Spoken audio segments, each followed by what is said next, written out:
All right, y'all, got this in here real quick. Just quick video. So this motor does look good up in there. So one thing this kit does not include when you buy the motor in ESC is, you guys see here on the end where my finger's pointing, there is an E-clip on there, and they don't include that with this when you purchase it. So I had to get one of my own E-clips and put that in there as well, which, you know, it's no huge big ordeal, but just consider that when you buy this. That's just kind of a safety precaution. You don't have to have it on there, but in case your pinion gear comes loose, that E-clip keeps this pinion gear from completely flopping out and you having no brakes at all.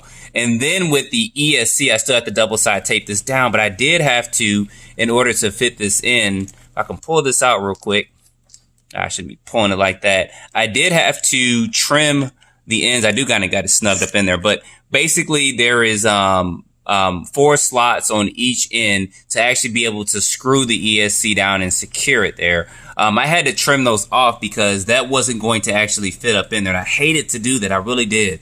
But I'll have to get some double-sided tape to secure this down. But that's what I had to do for that. Got my Savox servo up in there. And I got, right now, I'm just going to run some generic 4S lipos. I forgot which one these were. Let me take a sneak peek at this.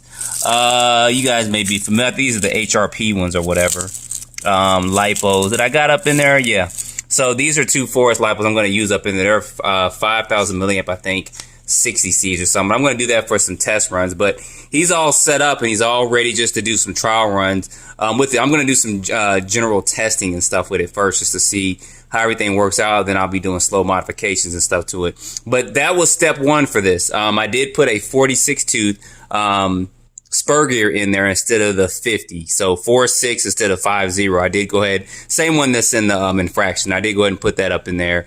And I believe this is about a 25 or 26. I can't remember pinion. This might be even a 27 I put up in there. But with the 50 spur, you are limited on the size pinion gear you can put up in. With the 50 spur, I believe the biggest pinion gear you can put up in there is going to be about a 25 or 26. So I went ahead and went with the 46 so that I can kind of play with the gearing some.